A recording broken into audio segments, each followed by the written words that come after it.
Hello বন্ধুরা, আমি অমিত আছি তোমাদের সঙ্গে। আর তোমরা শুনছো ভৌতিক কথা, কিছু অনুভূতি এমন যা তোমাদেরও হতে পারে। সঙ্গে রয়েছে নেহা। Welcome back. কেমন আছো বন্ধুরা? দেখতে দেখতে আমরা 699 নম্বর এপিসোডে চলে আসলাম। কবে আমরা সেই শুরু করেছিলাম আমাদের এই পরিবার। দেখতে দেখতে প্রায় 700 এপিসোডের কাছাকাছি আমরা চলে এসেছি। কাছাকাছি কি, এর পরের দিনের এপিসোডটাই হবে 700 নম্বর এপিসোড।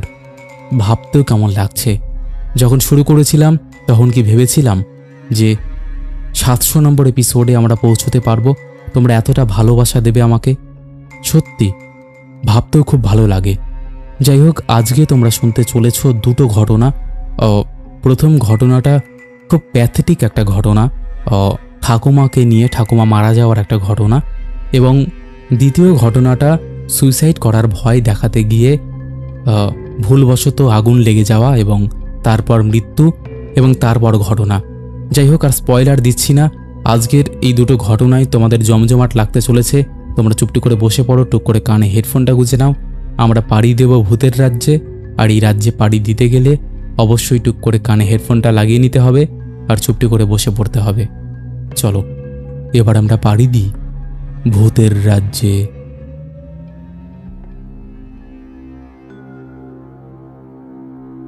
হ্যালো দাদা, আমি সৃষ্টি। আমার আগের ঘটনাটি এপিসোড নাম্বার 683 নম্বরে শোনানোর জন্য অনেক অনেক ধন্যবাদ। আজ আবার একটা ঘটনা নিয়ে আমি চলে এসেছি। ভালো লাগলে ভৌতিক কথাতে পড়ে শুনিও। এই ঘটনাটা আমার নিজের সাথে ঘটে যাওয়া একটা ঘটনা।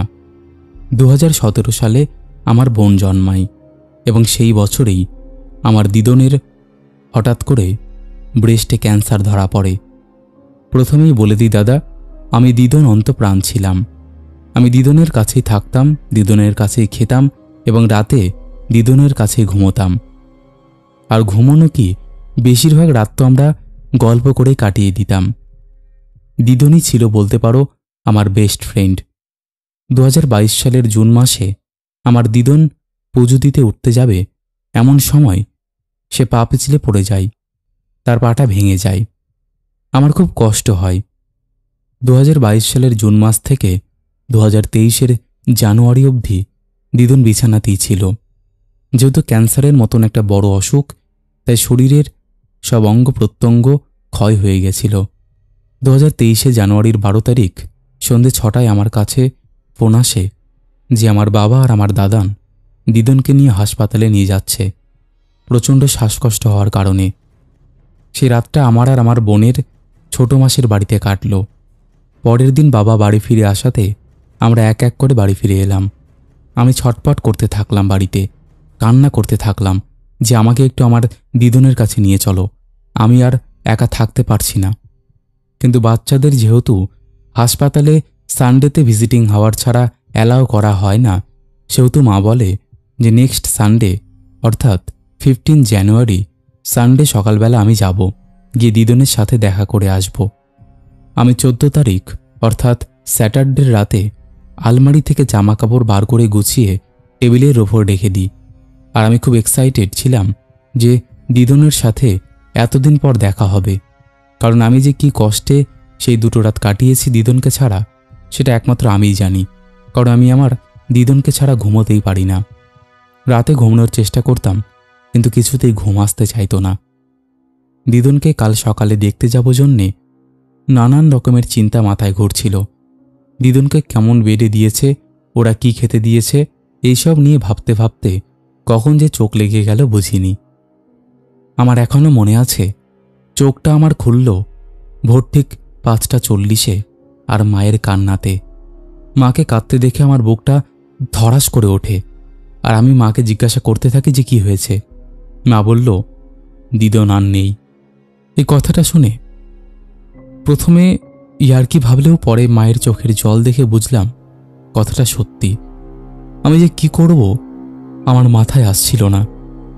আমি কান্নাতে ভেঙে পড়লাম। আমি এত আনন্দ করেছিলাম যে পরের দিন দিদনকে দেখতে যাব, একটা চোখের দেখা দেখব বলে। তার আগেই কি দিদন আমাকে ছেড়ে চলে গেল? আমি এই কথাটা বিশ্বাস করতে পারিনি। আমার বিশ্বাস করতে খুব কষ্ট হয়েছিল। মা বাবা দাদান সবাই সেই ভোরবেলা বেরিয়ে গেল হাসপাতালের পথে। হাসপাতালের সব রকম ফর্ম্যালিটিস সেরে নিয়ে দিদনের বডিটা বাড়িতে আনলো। তারপর শ্মশানে নিয়ে যাওয়া হলো। আমার যে সকাল থেকে চোখের জল বার হওয়া শুরু হয়েছে, সেই সারাটা দিন থামেনি। অনেক লোক এসেছে, সান্ত্বনা দিয়েছে, কিন্তু কিছুতেই কিছু হয়নি। আসলে যা গেছে তা তো আমার গেছে। ঘটনাটা শুরু হলো দিদন মারা যাওয়ার রাত থেকে। আমি বিছানাতে শুয়ে আছি আমার মায়ের সাথে। মাঝরাতে চোখটা খুলতেই দেখি দিদন আমার পায়ের কাছে দাঁড়িয়ে আছে। আমি ভয় পেয়ে মাকে ডাকতেই দেখি দিদন কেমন যেন হাওয়াতে মিশে যাওয়ার মতন করে বাতাসে মিশে গেল। মাকে বললাম, খুব নার্ভাস হয়ে কথাটা। মা বলল, তুই দিদনকে নিয়ে ভেবেছিলি তো, তাই জন্যই তোর এইরকম মনে হয়েছে। কিছু হয়নি, তুই শুয়ে পড়। আমি সারা রাত ঘুমোতে পারলাম না। কিছুদিন নর্মালি কাটল। মারা যাওয়ার 13 দিনের মাথায় দিদনের ঘরে সন্ধেবাতি দিতে ঘরে ঢুকেছিলাম, তখনও সব নর্মাল। যেই আমি ধূপকাঠিটা নিয়ে বাইরে যাব তুলসী মণ্ডপে, আমার মনে হলো আমার দিদনও সেইখানে আমার সঙ্গে দাঁড়িয়ে রয়েছে। আমি তাড়াতাড়ি করে ঘরে ঢুকে ধূপকাঠি রেখে আমাদের ঘরে চলে আসলাম। তারপর থেকে যেন অনুভব করতে লাগলাম যে আমার সাথে আমার পাশে পাশে কেউ ঘুরছে। প্রথমে বুঝতে না পারলেও আমার পরে আর বুঝতে বাকি রইল না যে সে কে। মাকে বললাম সব ঘটনাটা। মা বলল, তুই এই সময় কিন্তু বেশি বাড়াবাড়ি করিস না। এখন কিন্তু বাড়ির কারোরই মন মেজাজ ভালো নেই। এরকম সময়ই আর কি কিন্তু একদমই আমার পছন্দ হচ্ছে না। যা ঘরে যা, ঘরে যা বলছি। এই কথাটা শুনে খুব খারাপ লাগলো। আমার কিন্তু বেশ ভয় লাগছিল ব্যাপারটা। কিছুক্ষণ পর বাবা, মা আর আমার দাদান তিনজনই আমাকে না জানিয়ে বাইরে গেল। আমি নিজের ঘরে থাকায় আমাদের জানলাটা খোলাই ছিল। আর যেহেতু সেই সময় শীতও হালকা আছে, তাই সোয়েটার পরে বিছানাতে টিভি চালিয়ে অন্য ভাবনার থেকে বেরোতে চাইছিলাম। হঠাৎ ফ্যান বন্ধ থাকার পরেও কেন জানি মনে হলো গোটা ঘরে একটা ঠান্ডা বাতাস বয়ে গেল। আমার যেন শীত লাগতে শুরু করলো। আমি যেহেতু গোটা বাড়িতে একাই, তাই আমি আর সাহস করে নিচে নামতে পারলাম না জানলাটা বন্ধ করার জন্য। তখনই হঠাৎ দেখি আমার জানলার দিকে তাকিয়ে যে কেউ যেন দৌড়িয়ে বাদিক থেকে ডান দিকে গেল। কারোর স্পষ্ট দৌড়ানোর আওয়াজ পেলাম। এক টুকরো সাদা কাপড় ভেসে গেল যেন চোখের সামনে। ভয় আরো বেশি বেড়ে গেল। সঙ্গে সঙ্গে হাতের সামনে থাকা ফোনটা তুলে মাকে কল লাগাতেই থাকি, কিন্তু মা কলটা তোলে না। ভয়ে আমার অবস্থা নাজেহাল। আমি কেঁদেই ফেলেছি প্রায়। সেই সময় দেখি ঘরটা আস্তে আস্তে আগের মতন হয়ে গেল, নর্মাল টেম্পারেচার। কিন্তু আমার মাকে কল করা থামলো না। আমি মা বাবাকে কন্টিনিউয়াস কল করে যাওয়ার পর একদম শেষে আমার বাবা কলটা তুলে বলে, আরে আমার ফোনটা পকেটে ছিল, সাইলেন্ট ছিল, বুঝতে পারিনি। দাঁড়া দাঁড়া, 10 মিনিটে বাড়ি ঢুকছি। এই বলে ফোনটা কেটে দিল। আমাকে বলার সুযোগই দিল না। সেদিন রাতে আমি স্বপ্নে দেখি যে আমার দিদন আমাকে ডাল সেদ্ধ খেতে ডাকছে। দাদা, আমি তোমাকে বিবরণও দিয়ে দিচ্ছি। দিদনের পরনে ছিল একটা পিঙ্ক নাইটি, যেটা আমার দিদন সবসময় পরে থাকতো। চুল উস্কো খুস্কো, হাতে শাখা পালা পরা। আমি দেখি বিছানা থেকে উঠে বসি, মাকে ডাকি। হঠাৎ বাথরুমে যেতেই খোলা জানলাটার দিকে চোখ গেল।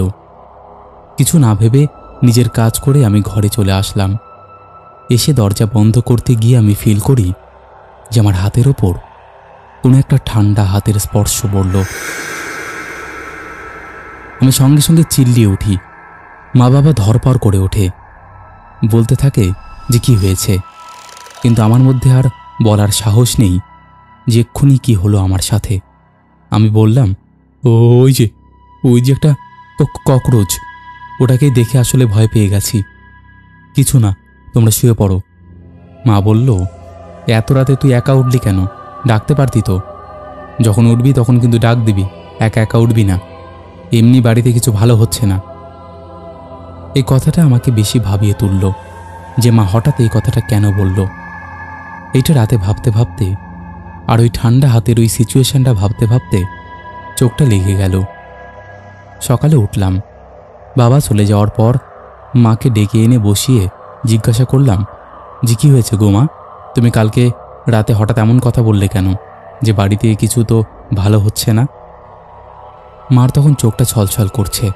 মা বলল, 2-3 দিন হলো তোর দাদানের শরীরটা ভালো না, বুকে ব্যথা করছিল, হাসপাতালে যেতে বললেও যাবে না। সেই জেদাজেদি করে রাতে শুয়েছে, কিন্তু মাঝরাতে খুব শরীর খারাপ, কিন্তু আমাদের কাউকে ডাকেনি। তখন নাকি দাদানের মাথায় কোনো একটা ঠান্ডা হাত বুলিয়ে দিচ্ছিল। দাদান উঠে বসার চেষ্টা করলেও মাথা ধরে ঠাস করে বালিশের মধ্যে ফেলে দেয়। দাদান খুব ভয় পেয়ে যায়, কিন্তু আরাম লাগায় সে ঘুমিয়ে পড়ে। তারপরে 8-9 দিনের মাথায় তোর বাবা রাত্রে 3টার সময় কাজ করে যখন বাড়ি ফেরে, বাইকটা পার্ক করে নিচের দিকে তাকিয়ে আসছিল, তখন দেখে যে তোর দিদনের মতো পা। বাবা ভয়ে ওপরের দিকে তাকাতে আর কিছু দেখতে পায়নি, তাই বাবাও একটু ভয় পেয়েছিল। আমাকে এসে সঙ্গে সঙ্গেই বলেছে। এসব বলেই মা বলে, ভাত বসিয়ে আসছি, পরে কথা বলছি, বলে উঠে গেল। আমি আর ওইসব নিয়ে ভাবিনি। আমি আমার মতন মন খারাপ করেছিলাম। দিদনের সাথে কথা বলতে পারছি না, কেউ নেই যার সাথে একটু কথা বলবো, কিছু শেয়ার করব, এইটা মনে করে। তারপর সেই দিনটা কেটে গেল, আর আমার দিদনের মৎস্যমুখীর দিন চলে আসলো। শ্রাদ্ধর পরের দিনই আমাদের মৎস্যমুখী হয়ে যায়। কটা দিন কিছুই হয়নি, কিন্তু মাঝে মধ্যেই এরকম ঘটনা আছে যেগুলো আমার ছোট মাসির সাথে ঘটেছে, আমার সাথে, আমার মা বাবা দিদনের সাথে ঘটেছে। আজকে এই অবধি রইল দাদা। ঘটনাটা পছন্দ হলে ভৌতিক কথাতে পড়ে শুনিও, অনেক খুশি হব। আর কোনো ভুল ত্রুটি হলে নিজের মতো করে একটু শুধরিয়ে নিও। আশা করি ভৌতিক কথা পরিবার এইরকম করেই বড় হতে থাকুক। Lots of love for the whole ভৌতিক কথা পরিবার অ্যান্ড টিম মেম্বার্স। তো বন্ধুরা, এই ছিল আমাদের প্রথম ঘটনা। ঘটনাটা সত্যি খুব প্যাথেটিক।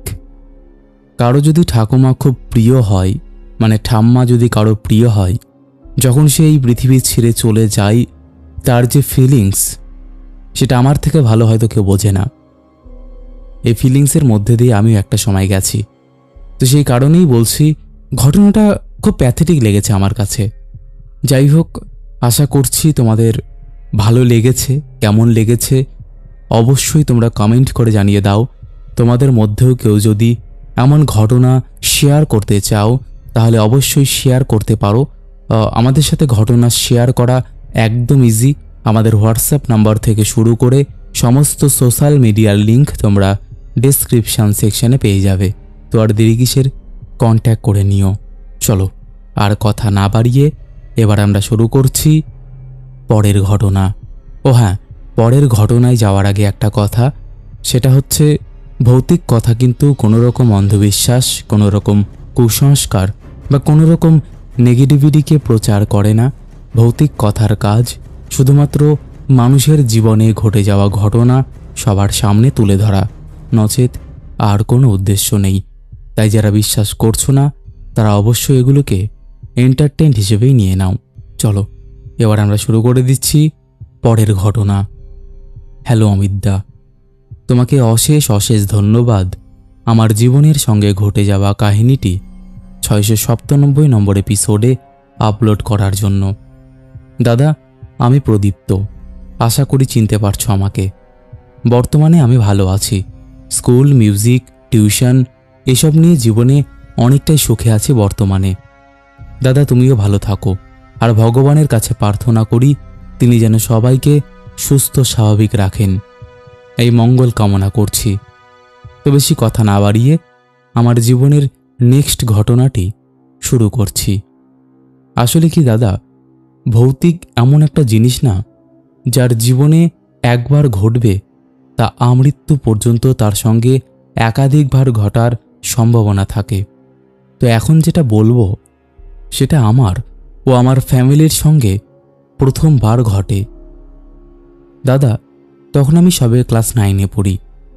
মে মাসের কোনো এক শুক্রবারের রাত। আমার সায়েন্স টিচার আমাদের বাড়িতে তার ব্যাচ পড়িয়ে চলে গিয়েছেন। তখন রাত্রি মোটামুটি 11:30টার মতন বাজে। বলে রাখি, তিনি আমাদের প্রায় 3 থেকে 3.5 ঘন্টার মতো পড়াতেন। বলতে গেলে তিনি আমার বাবার বাল্যকালের বন্ধু ছিলেন, তাই খুব যত্ন সহকারে আমাদের পড়াতেন, যেটা এখনকার দিনের কমার্শিয়াল টিচারদের মতো ছিল না। তো যাই হোক, আমি, বাবা আর আমার ঠাকুমা আমাদেরকে মা খেতে দিয়েছেন। অর্ধেক খাওয়া শেষ। হুট করে পাশের বাড়ি থেকে বাঁচাও বাঁচাও বলে চিৎকার শুনতে পেলাম ও হুড়মুড় করে আমি আর আমার বাবা বের হলাম। দাদা, যেটা কোনোদিনও ভাবতে পারিনি সেই রকমই দৃশ্য চোখের সামনে উপস্থিত হলো।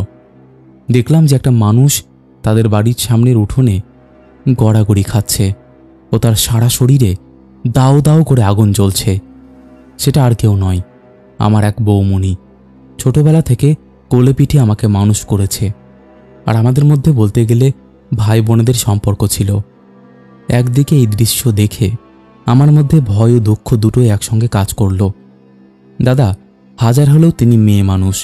আমি, বাবা, এই আশেপাশের যত পুরুষ মানুষেরা উপস্থিত হয়েছিলাম সবাই বাইরে বেরিয়ে গেলাম ঘর থেকে।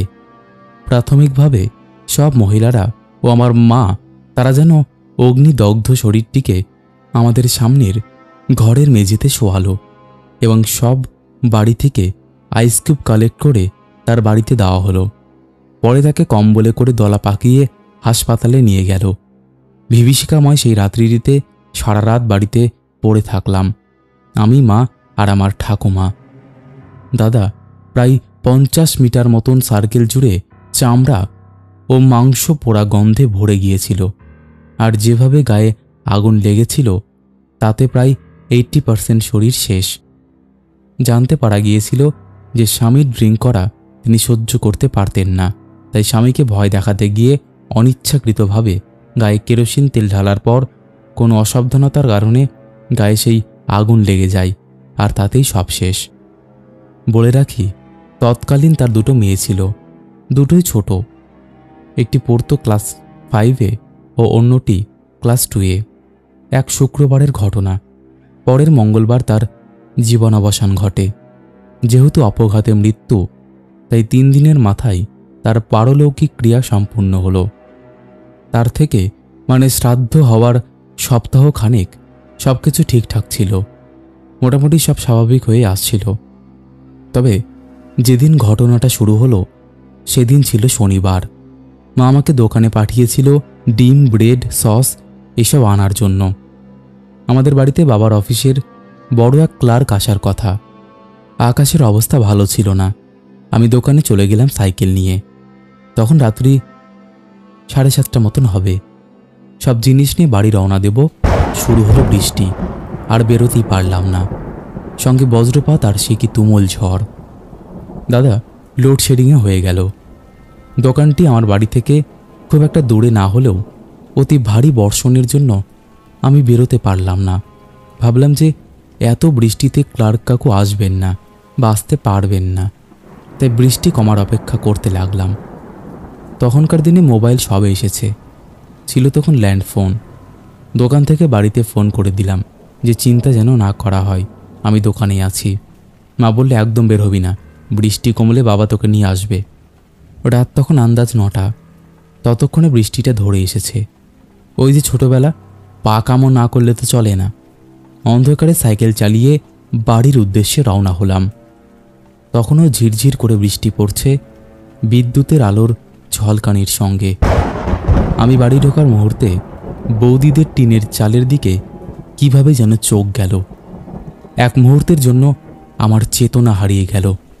দেখলাম একটা মহিলার অবয়ব, লাল রঙের নাইটি পরা, বসে বসে পা দোলাচ্ছে আর কিছু একটা চিবিয়ে চিবিয়ে খাচ্ছে। 4-5 সেকেন্ডই হয়েছে, আবার বিদ্যুতের ঝলকানি। অবয়বটি নেই।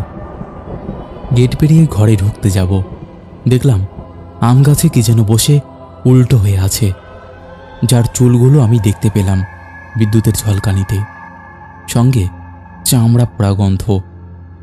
আরেকবার বিদ্যুতের ঝলকানিতে দেখলাম বডিটা উল্টো, কিন্তু মাথাটা আবার সোজা। সেই লাল রঙের নাইটি পরা মহিলাটার চুলগুলো যেন ঠিকরে বেরিয়ে আসছে। মুখটা পুরো কালো কুচকুচে, আর চোখগুলো সাদা ধবধবে, মনেহীন। আমি সাইকেলও সব কিছু ফেলে দিয়ে দিলাম দৌড়। বাড়ি থেকে বেরোতে গিয়ে মাথাও কোথায় যেন একটা আঘাত লাগলো, গেল ফেটে। তখনও কিন্তু লোডশেডিং। দাদা চিৎকার শুনে সব মানুষ বের হয়ে আসলেও কেউ আমার কথায় বিশ্বাস করল না। কেন জানি না, ভয় দুঃখে মনটা আমার একদম খারাপ হয়ে গেল। মাথায় ব্যান্ডেজ করে হালকা খাবার খেয়ে মাকে জড়িয়ে ধরে শুয়ে পড়লাম। তখনও কারেন্টের কোনো পাত্তা নেই। দাদা তুমি জানো হয়তো ওই সময়টা খুবই লোডশেডিং হতো, আর একবার লোডশেডিং হলে তো ব্যাস, লাইন আসার কোনো নামগন্ধই নেই। শুয়ে থাকতে থাকতে আমার ঘুম চলে এসেছিল। তখন রাত মোটামুটি 3:15 বাজে। পাশের বাড়ি থেকে বিকট চিৎকার বাচ্চাগুলোর। বাবা বের হয়ে যা শুনতে পেল, ওরা দুইজন বোন যখন ঘুমিয়েছিল, ওদের মা এসে ওদের পাশে নাকি শুয়ে আছে, ওরা দেখতে পেয়েছে। ওরা চিৎকার করার পরও সেই নারী মূর্তি তখন ওই ঘরে। ওর বাবা পাশের ঘর থেকে ওদের ঘরে এসে দেখে ওই নারী মূর্তি দুহাত দূরে দাঁড়িয়ে বলছে, তোর জন্যই তো আমার এই দশা। আমি মেয়েদের দেখতে এসেছি, আর তোকে আমি ছাড়ব না। আমার মা ওই 2 মেয়েকে নিয়ে আমাদের ঘরে চলে আসে। সে রাত্রিটা ওভাবেই গেল, কেউ আর ঘুমোয়নি। ঠিক 2 দিন বাদে আবার এক ঝড়ের রাত। মা খিচুড়ি চাপিয়ে দিয়েছে, স্যার পড়াচ্ছিলেন। রাত্রি তখন মোটামুটি 11:15 বাজে। স্যার সবাইকে ছেড়ে দিলেন, মানে পড়ানো শেষ। সেই আমরা সবাই একসঙ্গে খেতে বসলাম, মানে স্যার, আমি, 2 বোন, মানে সম্পর্কে আমার ভাস্তি, বাবা, মা ও ঠাকুমা পরে বসবেন। হঠাৎ 3টে ঢিল আমাদের দরজায় আঘাত করল। ভাবলাম রাস্তা দিয়ে কোনো বদমাস ছেলে গিয়েছে, সেই ঢিলটা মেরেছে। অতটা পাত্তা দিলাম না কেউ। খাওয়া দাওয়া শেষে স্যার চলে গেলেন। আমি কিন্তু ঘটনাটাকে কোনো অস্বাভাবিক কিছু মনে করিনি। তো যাই হোক, বাবা আর আমি ঘুমোচ্ছি, মা ওদের সঙ্গে, আর ঠাকুমা পাশের ঘরে। দাদা বাইরে থেকে মনে হচ্ছে কেউ কোনো কিছু দাঁত দিয়ে কটমট করে ভাঙছে। হাড় চিবলে যেরকম শব্দ হয় ঠিক তেমন। বাবাকে ডেকে তুললাম। বাবা বললেন, কুকুর হবে হয়তো, নয়তো শেয়াল। আসলে বাবাও শুনতে পেয়েছিলেন আগে থেকেই। দিলেন কেবল সান্ত্বনা। তার ঠিক 10 কি 15 মিনিট গেছে, বারান্দা দিয়ে কেউ যেন ঝপঝপ করে হেঁটে বেরোচ্ছে। দরজায় আমাদের একটা ছোট্ট গ্লাস লাগানো ছিল, যেটা দিয়ে বাইরের কিছু ভেতরে দেখা যাবে না, কিন্তু ভেতর থেকে বাইরে স্পষ্ট দেখা যাবে। আমি দেখলাম ঠাকুমা ঘুমে অচৈতন্য, আর বাবা মেয়ে দুটো ঘুমোচ্ছে। বাবা মাকে ডেকে তুললেন। মা কিছু শোনেনি, কারণ মাথার কাছে স্ট্যান্ড ফ্যান ছিল, আর ওপরে ছিল সিলিং ফ্যান। বাবা চুপ করে সেই মিরর দিয়ে বাইরে তাকালেন, আর যা দেখলেন তা শুনে আমাদের গায়ের রক্ত হিম হয়ে গেল। বললেন যে গেটের সামনে যে পেয়ারা গাছটা আছে, শুধুমাত্র সেটাই নড়ছে, আর ওপর থেকে সরীসৃপের মতো সেই নারী মূর্তি বুকে ভর দিয়ে গাছে উঠে যাচ্ছে আর নেমে পড়ছে অন্তত 3 বার। এরপর নেমে হাওয়ায় ভাসতে ভাসতে আমাদের বারান্দার দিকে আসছে। আর রক্ষে নেই, সে হয়তো জেনে গেছে তার বাচ্চা দুটো আমাদের ঘরে। আবারও বিভিন্ন চালে ঢিল পড়তে লাগলো। এক জেঠুদের কাচের জানলাটা ভেঙে গেল সেই ঢিলের তীব্রতায়। সকাল হওয়ার সময় পর্যন্ত অপেক্ষা। দাদা এক একটা মিনিট 1 বছর মনে হচ্ছিল। সকাল হওয়ার আগের মুহূর্তেই ঠিক সেই সময় শোনা গেল পাশের বাড়ির আম গাছের ডাল মড় মড় করে ভেঙে পড়ছে। ততক্ষণে বাচ্চা দুটো উঠে পড়েছে। মা ওদের দুজনের মুখ চেপে ধরে বলছেন, চুপ কর তোরা, নাহলে তোরাও যাবি, ও আমাদেরও মেরে ফেলবে। বাবার কৌতূহল বেশি, আবার চলে গেলেন মিররের দিকে। এবার দেখলেন শুধু একটা নয়, তার সঙ্গে রয়েছে আরও 2টো প্রেতমূর্তি, যারা তাণ্ডব লীলা চালাচ্ছে। কখনো বা ঢিল মারছে, কখনো বা বাইরে নৃত্য করছে, আবার কখনো শীষ বাজাচ্ছে। বাবা বড় ঘেমে অস্থির। মা বাবাকে চুপ করতে বললেন। ওগো, এর কি ব্যবস্থা নেওয়া যায়? বাবা বললেন, সকাল হোক আগে। দাদা এ কথা বলার সঙ্গে সঙ্গে দরজায় চলল অনবরত লাথি। প্রায় বোধহয় ভেঙে ঢুকেই যাবে তারা। সামনের দরজা তো বন্ধ। আমরা চলে এলাম মাঝের ঘরে। ঠাকুমা সমেত সবাই সেই ঘরে তখন। আর ভেতর থেকে সব দরজা বন্ধ করে দিলাম। আর বুঝতে পারলাম কারা যেন সারা বাড়ি জুড়ে বিভিন্ন প্রেত লীলা চালাচ্ছে। ভোর হওয়ার ঠিক আগের মুহূর্তে ভেন্টিলেটর দিয়ে দেখতে পেলাম দুটি রক্ত চক্ষু, আর বাইরে কারা যেন খুঁড়িয়ে খুঁড়িয়ে হাঁটছে। এই লীলা যখন শেষ হলো তখন মোটামুটি 4:33 বাজে। তখনও বুক কাঁপছে সবার। 6:45 নাগাদ বাবা দরজা খুলল। সারা বাড়িময় ছায় ভর্তি, কিন্তু এই লীলা খেলার আওয়াজ আশেপাশের কেউ কিন্তু এক বিন্দুও পায়নি। মনে হচ্ছিল সব যেন বাড়িতেই ঢিল পড়ছে, আর আওয়াজগুলো আমরাই পেয়েছিলাম। যাই হোক, এক মুহূর্ত দেরি না করে সেই দাদাকে নিয়ে আমাদের নিরাপত্তার কথা ভেবে চলে গেলেন শান্তি কবিরাজের কাছে। তিনি বললেন যে শুধু একা নয়, সঙ্গে নিয়ে এসেছে আরও 4-4টা প্রেত ও একটা ব্রহ্মদৈত্য। দাদাকে বললেন, তুই মদ খেতিস, তোকে তো শেষ করবেই। তুই গত রাতে আবারও মদ খেয়ে ভাটিতে পড়েছিলিস বলে বেঁচে গেছিস। আমি 4 দুগুণে 8, মানে তোর বাড়ির 4টে আর পাশের বাড়ির 4টে, মোট 8টে খিল দিলাম। দুপুর 12টার পর 2 বাড়িতেই পুঁতে দিবি, তাহলে ও আর প্রবেশ করতে পারবে না। দাদা বললেন, এতে কি কাজ হবে? সঙ্গে সঙ্গে খেলো এক চর। বললেন, সব শেষ করে বউকে খেয়ে এখন আমার কাছে এসেছিস?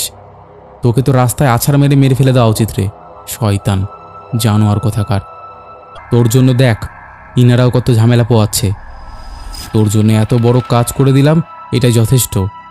বলে রাখছি, ওই দাদুটি এখন জীবিত নেই।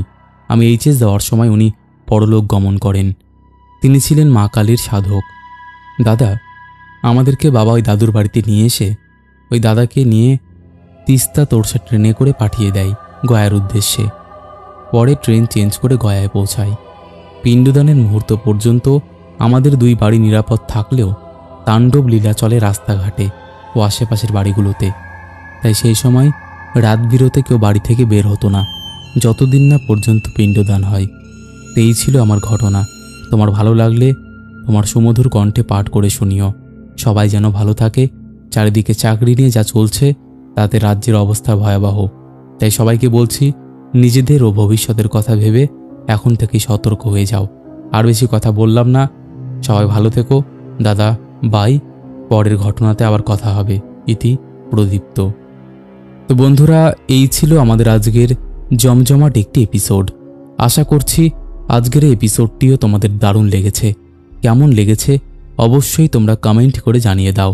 তোমাদের মধ্যে এখনও যারা এই পরিবারে যুক্ত হওনি তারা যুক্ত হয়ে যাও। চলো আর কথা বাড়াবো না, এবার আমরা শুরু করব শাউট আউট পর্ব। শেষের এপিসোডে ফার্স্ট কমেন্ট করেছে সুদীপ পুরকায়স্থ, সেকেন্ড কমেন্ট করেছে চুমকি ঘোষ, থার্ড কমেন্ট করেছে আশিক শেখ। সুদীপ লিখেছে, দাদা কেমন আছো? খুব ভালো আছি।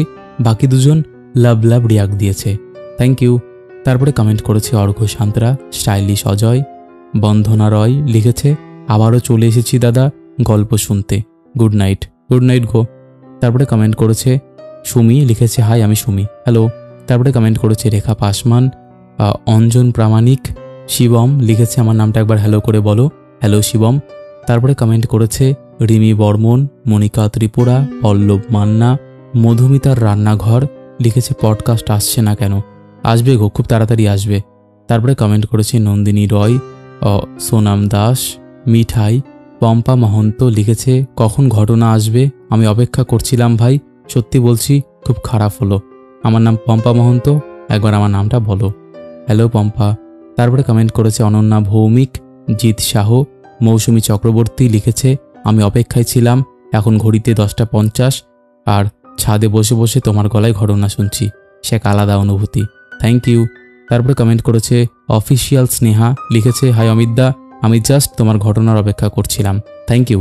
তারপরে কমেন্ট করেছে মনীষা হাদোয়েল। লিখেছে, অনেকক্ষণ অপেক্ষা করার পর ঘটনা চলেই এলো, একদম।